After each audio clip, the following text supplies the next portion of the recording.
बिस्मिल्लाहिर्रहमानिर्रहीम। नाज़रीन अस्सलाम वालेकुम। आप देख रहे हैं साबिर शाकिर को यूट्यूब चैनल पे। आज है जनाब 9 सितंबर साल 2020 और दिन है आज बुध का।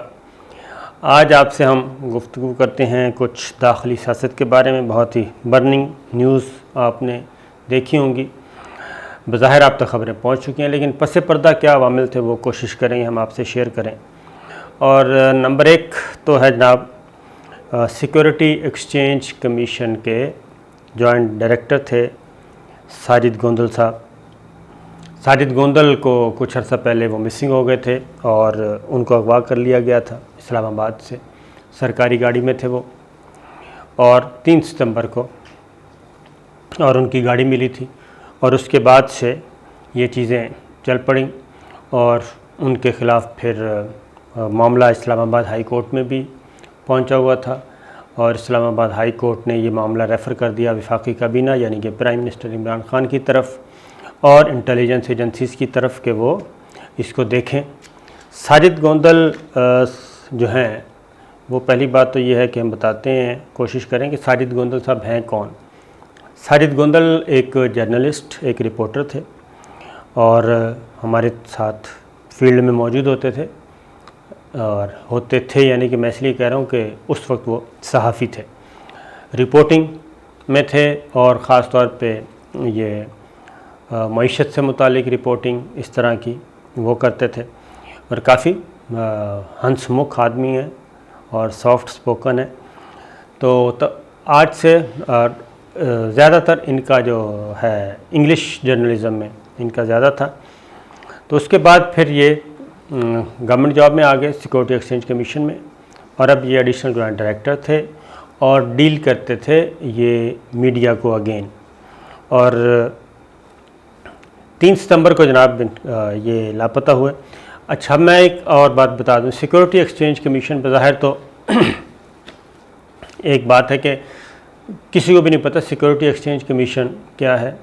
मैं सादा अल्फाज में आपको बताता हूँ कि सिक्योरिटी एक्सचेंज कमीशन एक इंतहाई सेंसिटिव इदारा है और इंतहाई सेंसिटिव इंफॉर्मेशन इसमें होती हैं और जितनी भी इस वक्त कारपोरेट सेक्टर, बल्कि बड़े बड़े बिजनेसमैन, बड़े बड़े कारोबारी हजरात, कारोबारी तबके, कारोबारी कंपनियां जितनी भी हैं, बड़े बड़े इदारे, और ये सब के सब इनका ताल्लुक़ सिक्योरिटी एक्सचेंज कमीशन से है।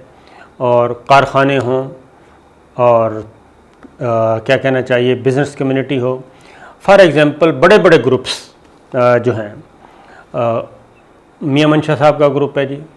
उसके बाद अच्छा, अगली बात, security exchange commission Ali Jahangir Siddiqui साहब का ग्रुप है। जितना भी जो भी आपने बिज़नेस स्टार्ट करना है एक कंपनी बना के, तो वो रजिस्टर्ड होती है और वहाँ पे आपको हर चीज़ देनी पड़ती है, अपने हिसाबात तमाम। और सिक्योरिटी एक्सचेंज कमीशन इंतहाई शुगर मिल्स आप कह लें, जितनी भी इंडस्ट्रीज़ हैं वो सारी की सारी, तो तमाम हसास मालूमात, कारोबारी मालूमात, तमाम कारोबारी इदारों की हसास मालूमात सब की सब सिक्योरिटी एक्सचेंज कमीशन में होती हैं। आपको याद होगा कि सिक्योरिटी एक्सचेंज, ये जब पनामा चल रहा था तो उसमें भी सिक्योरिटी एक्सचेंज कमीशन के सरबराह जो हैं वो बड़े ज़ेर बहस आए थे और इसहाक डार साहब से मिलके फोर्जरी की गई, मैनूवरिंग की गई, कागजात तब्दील किए गए। तो ये सारी चीज़ें, तो ये एक आप जहन में रखिए कि बहुत ही एक तो बिलियनर जो हैं, अरबों और खरबोंपति लोग, वो इनके पास होते हैं जनाब। स्टॉक एक्सचेंज का सारा कच्चा चट्टा जो है वो सिक्योरिटी एक्सचेंज कमीशन के पास होता है, वो देखते हैं। फिर स्टॉक एक्सचेंज में क्या हो रहा है, शेयर्स ऊपर जा रहे हैं, नीचे जा रहे हैं और कहीं ये 2 नंबरी के ज़रिए तो नहीं हो रहा, ये सारा सिक्योरिटी एक्सचेंज कमीशन का काम है। बड़ा पावरफुल और हसास इदारा है, ये बात आप जहन में रखिए। तो बज़ाहिर ये लगता है कि एक कोई कारपोरेशन टाइप है, नहीं, कारपोरेशन टाइप नहीं है। तो इसलिए तो साजिद गोंदल साहब वहाँ थे और फिर अगर मीडिया में कोई ख़बर छपती है उसको रिस्पॉन्ड भी साजिद गोंदल साहब ने करना होता था और अदरवाइज़ भी। तो चीज़ें मार्केट में बहुत ज़्यादा चल रही थी। अब एक चीज़ आई आज भी ये डिस्कस होती रही कि इनको जनाब किया गया है ये आसिम बाजवा साहब के मामले में कि उन्होंने उनकी इन्फॉर्मेशन जो हैं इन्होंने लीक की, उनके साथ लिंक किया जा रहा था। एक चीज़ तो मैं बता दूं कि आसिम बाजवा साहब का जो मामला है वो तो सारा बिज़नेस उनका बाहर था, मोस्टली 99% बिज़नेस उनका बाहर, और उनका तो जो स्कैंडल बनाने की कोशिश की गई वो उनके भाइयों का बिज़नेस अमेरिका में जो 1990 से वहाँ पे मौजूद हैं। वो एक पिज़्ज़ा चेन की बात की गई जिसका आसिम बाजवा साहब खुद भी बता चुके हैं। तो वो तो सारे के सारे, और मोस्टली उनमें अमेरिकन पासपोर्ट होल्डर हैं, बिज़नेस वहाँ पे हो रहा है।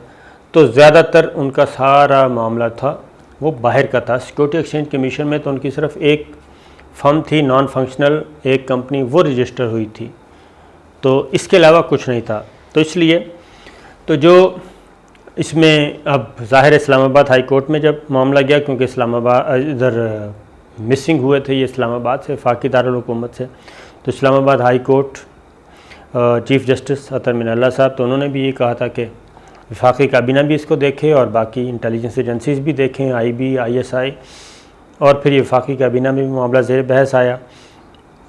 और जब ये सारी चीज़ें आई तो फिर इनको 3-4 और ग्रुप्स के साथ भी जोड़ने की कोशिश की गई, लेकिन हुआ ये कि ज़ाहिर है अब चूँकि वो वापस आ चुके हैं, यानी कि सरगोदा में गालिबन उनको छोड़ा गया है, और उन्होंने ट्वीट भी कर दिया है कि जनाब मैं बिल्कुल खैरियत से हूँ। उनके अहल खाना ने भी तस्दीक कर दी।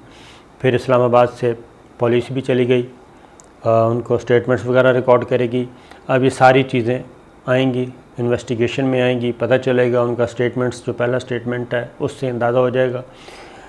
तो कहने का मतलब ये है कि सोशल मीडिया पे जो एक कैंपेन चलाई जा रही थी, जो मेरा ज़ाती राय है, ये चीज़ें कुछ और होंगी, क्योंकि ये आसिम बाजवा साहब तो उसमें कुछ भी नहीं है। उनके तो बच्चों की अभी रजिस्ट्रेशन हुई है एक कंपनी की, जबकि जितने भी मामलात हैं, आपको एक और बात बता दूं कि शुगर मिल्स के बारे में जो रिकॉर्ड टैंपर किया गया था वो भी सिक्योरिटी एक्सचेंज कमीशन में टैंपर किया गया था, और फिर FIR हुई और फिर अरेस्ट हुए।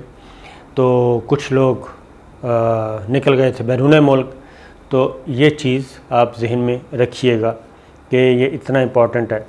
अब सरगोदा से वो उनको जी छोड़ा गया है, तो जब तक उनके बारे में कोई चीज़ आ नहीं जाती तो अंधा इम्कान है कि देखें, क्योंकि कुछ अर्सा पहले मतीउल्लाह जान जो कि जर्नलिस्ट थे वो, और उनको भी फिर छोड़ा गया। फिर उनका अपना जो स्टेटमेंट आया उसमें ये था कि जी पश्तो ज़ुबान में बोल रहे थे किसी और को, जो उन्होंने अपना स्टेटमेंट रिकॉर्ड करवाया है कि किसी और को लेके जाना चाह रहे थे। फिर उन्होंने अपना नाम बताया, फिर उन्होंने कंफर्म किया और उन्होंने रात गए छोड़ दिया।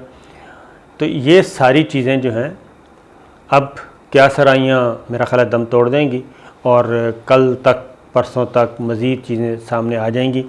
तो सिर्फ फिर आपको याद होगा कि आर्मी चीफ़ का स्टेटमेंट भी है कि पाकिस्तान को बदनाम करने के लिए 5th जनरेशन और हाइब्रिड का जो जंग है वो भी मुसल्लत किया गया है, और पाकिस्तान के इदारों को बदनाम करने की कोशिश की जाती है। तो इसमें मेरा ख्याल है कि एक तो प्राइम मिनिस्टर को क्रेडिट जाता है, इंटेलिजेंस एजेंसीज़ को क्रेडिट जाता है, और इसमें army chief general Qamar Javed Bajwa का भी है। उन्होंने भी ये कहा था कि हर सूरत में ट्रेस करें, तो वो ट्रेस हो गए और उनको अगवाकार छोड़ के चले गए। तो ये है जनाब साजिद गोंदल का मामला। इंतज़ार करना चाहिए हमें मज़ीद, और उससे पहले कोई राय कायम नहीं करनी चाहिए। उसके बाद आते हैं दूसरी खबर है IG पंजाब, शुएब दस्तगीर को तब्दील कर दिया गया और उनकी जगह इनाम गनी साहब को IG पंजाब तैनात किया गया है। मामला शुरू हुआ उमर शेख से। उमर शेख CCPO, उनको लाहौर अपॉइंट किया गया, और ये एक मामूल की पोस्टिंग थी, और उसको फिर जोड़ दिया गया कि ये शहजाद अकबर साहब ने इंटरव्यू किया। अब उमर शेख साहब के बारे में मैं बता दूं कि ये मुतअद्दिद अज़ला में रह चुके हैं DPO के तौर पे। District police officer. फिर जब प्रमोशन हुई DIG, ये डेरा गाजी खान के DIG भी रह चुके हैं। और उससे पहले ये IB में भी तैनात थे। IB में उस वक्त तैनात थे जब जावेद नूर साहब इंटेलिजेंस ब्यूरो के सरबराह थे, और उन्होंने इनको अमेरिका भी भेजा एक कोर्स पे। वहाँ पे इन्होंने FBI के साथ, CIA के साथ, यानी कि इंटरनेशनल जो एजेंसीज़ हैं, इन्वेस्टिगेशन एजेंसीज़, उनके साथ काम किया। और ये PhD भी हैं, डॉक्टरेट भी इन्होंने किया हुआ है पॉलिसिंग में। फिर उसके बाद ये आ गए कुछ अर्सा, हाँ, ये नेक्टा में भी तैनात रहे, नेशनल काउंटर टेररिज्म अथॉरिटी, वहाँ पे तैनात रहे, तो वहाँ पे भी इन्होंने काम किया। उसके बाद फिर ये DG खान गए थे, फिर उनको वहाँ से तब्दील किया गया और कुछ अरसे के लिए, और अब उनको पोस्टिंग दे दी गई लाहौर की। अब CCPO लाहौर जब लगे तो वहाँ पे IG जो हैं शुएब दस्तगीर साहब, उन्होंने इसको अपोज़ किया और उन्होंने कहा कि जनाब ये मेरी मर्ज़ी के बगैर अपॉइंटमेंट हुई है, ये नहीं होनी चाहिए। इसी दौरान राना सनाउल्लाह साहब का स्टेटमेंट आ गया कि जनाब ये उमर शेख को लगाया गया है मुस्लिम लीग नवाज़ के ख़िलाफ़ कार्रवाई करने के लिए।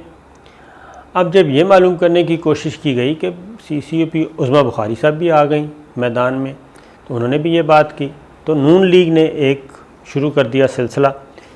उस पर जब पता किया तो मालूम हुआ कि उमर शेख साहब की कैप्टन सफदर साहब के साथ या कैप्टन सफदर साहब के भाई के साथ एक तवील टेलीफोनिक कॉल जो है वो रिकॉर्ड हो गई है, और उसमें उमर शेख साहब को पहले तो आपस में, क्योंकि ये भी उस रिकॉर्ड से ज़ाहिर होता है, उस कॉल से, कि इन दोनों की आपस में अलग सलग पहले से थी। कैप्टन सफदर साहब की या डॉक्टर सादिक जो भी हैं, और ज़्यादा इम्कान है कि शायद कैप्टन सफदर ही थे, और उमर शेख साहब की आपस में गुफ्तगू पहले से अंडरस्टैंडिंग, यानी कि अंडरस्टैंडिंग से मीन सलाम दुआ थी, जान पहचान थी। तो कॉल की गई उमर शेख साहब को और उन्हें कहा गया कि जनाब ये जो कुछ हरकतें कर रहे हैं ये आपके लिए अच्छी नहीं है, और उन्हें ये भी कहा गया कि ये जो आपने खोखर केस में आपने बंदा उठाया है, गिरफ़्तार किया है, तो ये भी आपके लिए अच्छा नहीं है, और इससे आगे ना जाना, और इससे आगे गए तो फिर वो जाती उम्रा स्टार्ट हो जाता है, तो ये आपके लिए अच्छा नहीं होगा। अब वो जो कॉल है उसमें उमर शेख साहब ये कहते हैं कि आप 18वें कॉमन के हैं, आप 18वें कॉमन के हैं, मैं 21 कॉमन का हूँ, और ज़रा संभाल के बात करें, अपने लहजे को, ज़रा आवाज़ को नीचा रखें, आप किससे बात कर रहे हैं। इस तरह की भी गुफ्तगू हुई। उसके बाद फिर उनको थ्रेट किया जाता है उमर शेख साहब को कि जनाब मैं आपको सुप्रीम कोर्ट तक घसीटूँगा, मैं ये कर दूँगा, मैं वो कर दूँगा। तो उसके बाद उमर शेख साहब का भी ज़रा टेम्परेचर थोड़ा सा ऊपर जाता है, दर्जा हरारत उनका भी बढ़ जाता है, वो भी गुस्से में आते हैं। तो ये टेलीफ़ोन कॉल है काफ़ी तवील।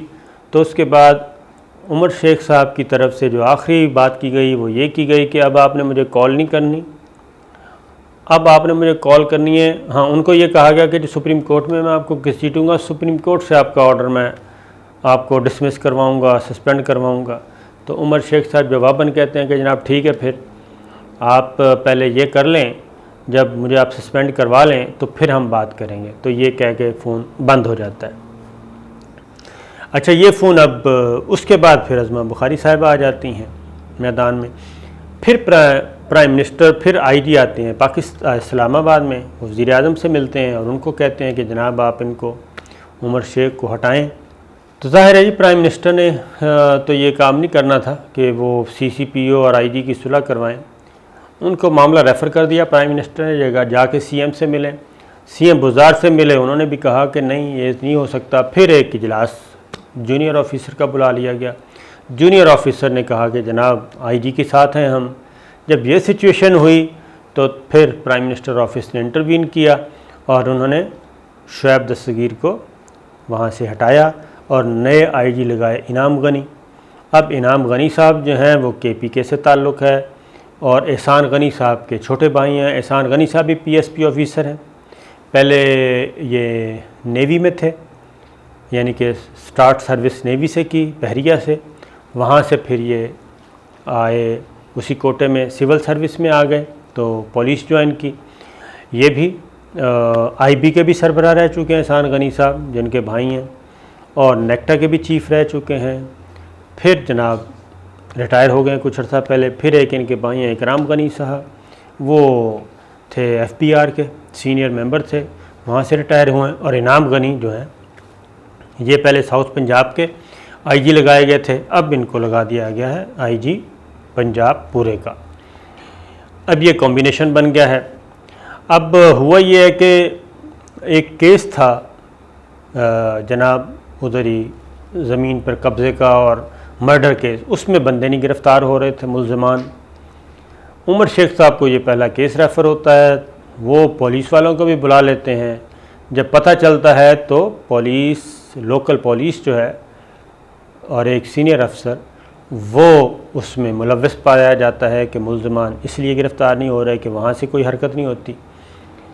वो बंदे भी गिरफ़्तार हो गए और अब जो इत्तलात हैं वो लिंक हो रहा है जनाब अगला जाती उम्रा से।